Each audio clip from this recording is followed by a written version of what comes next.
So disappointment is an interesting time in our lives, because at that time the enemy's whispers, the enemy's lies, they like boom in our ears and in our hearts even more so.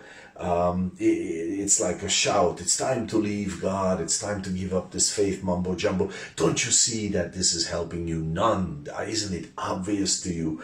And the enemy whispers to us, but our hearts are so receptive, because disappointment sharpens our receptivity to this these kind of lies. And so do not run along with those lies. Sorry. Rather follow the truth that you already know and that you are already established in.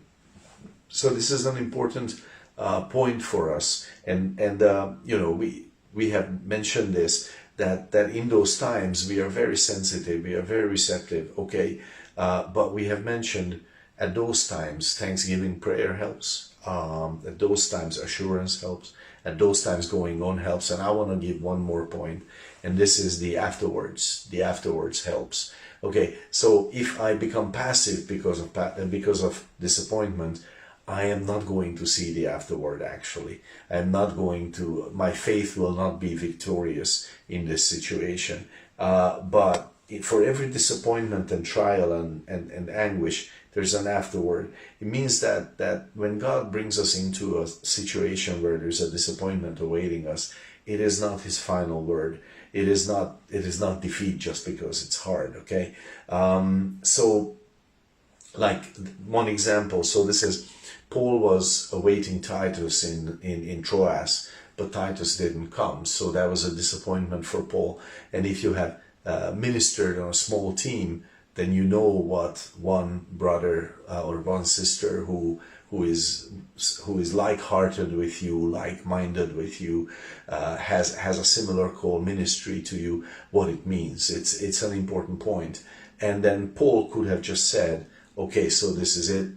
I'm not going anywhere with this. This is, you know, God is not, like, he doesn't care. If he cared, he would have brought Titus, you know, like, why even go? Okay. But Paul, instead of this, said in his heart, okay, I know my call, I know my place.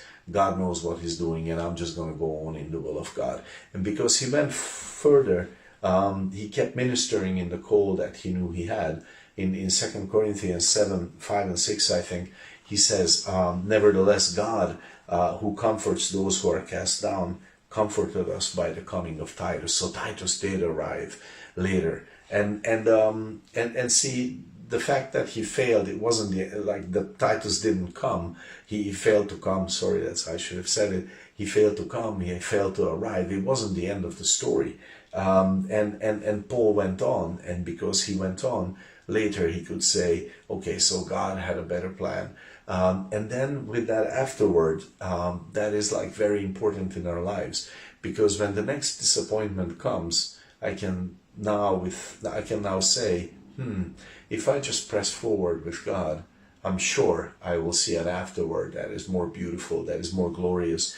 I will see an answer, and maybe shortly thereafter, maybe a long time, who knows. But the point is, let's just move beyond it and let's see what God has for us after. And the afterward helps us, because then I can look back on a long line of disappointments and I can say, afterwards, I have always seen the glory of God. Afterwards, I have always seen the reality of God, the closeness of God, the ministry of God. So disappointment is not really the enemy. It is much more the lies of the enemy that surround it. And just because our hearts are sensitive to those lies, it doesn't mean that we have to give in to them. We have better alternatives. God bless your day.